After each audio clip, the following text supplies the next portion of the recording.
Ukraine's acting prime minister says their priority is to push ahead with the planned nationwide presidential elections now less than 2 weeks away. William Taylor joins our discussion. He's a former U.S. ambassador to Ukraine and current vice president at the United States Institute of Peace. Welcome back to the show. Thank you. First I'd like to get your reaction to the latest violence in the region with the reports of the 6 deaths, the Ukrainian soldiers that were killed. And, putting politics and international reaction aside on that, will this have an effect on the Ukrainian people and how they vote and how they turn out in these elections later this month? I think it will. Certainly whenever blood is spilt, whenever people are killed, it affects people very viscerally. So this will certainly have an effect. It may have an effect of hardening most of the Ukrainian people against the Russian provocateurs. This has been the reaction so far in most of the country. Most of Ukraine does not want to see Russia invading, interfering in their country. Most of the country wants to have a Ukrainian united. So this spilling of blood is a significant event that will probably affect. Do you think these elections need to be postponed? No, I think it's very important to have these elections. The elections on the 25th of May will finally give Ukraine a very legitimate president. The acting president had to be approved by the Rada, by the parliament, when the former president departed. But he was not elected. So it is important to have these elections in 2 weeks to have a legitimate leader of Ukraine that can move them through, take them through this difficult time.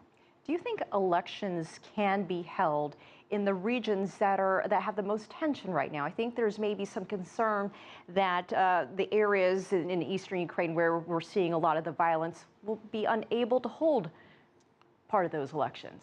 That is very possible that some cities where the Russian-led protesters, separatists, are holding forth and causing violence. There are some cities where the center of the cities may be held and may not be able to have the elections there. The vast majority of the country is looking forward, including people in the eastern part of the country, the vast majority looking forward to these elections and looking forward to participate in these elections. So I think even if there are some people who don't want to participate, they're not required to participate. It's not a law that they have to participate. But if they want to elect the next president of Ukraine, they will. Most will. Obviously, all the attention has been in that region and not the rest of the country. Do you anticipate that turnout will be high? What are you hearing from, maybe some of your sources based on your experience? My sources indicate that there is great enthusiasm across the country for these elections and that people intend to turn out. As you indicate, there's only a small portion of the country that is being destabilized, that is subject to violence, and it's only violent in areas where the Russians have sent some of their special forces across the border into Ukraine. So the majority of Ukrainians are very enthusiastic about voting. They look forward to the election in 2 weeks. I want to get your reaction, the Ukrainian, about that from Nathan. Do you see the international community getting even more involved than they are right now? I do.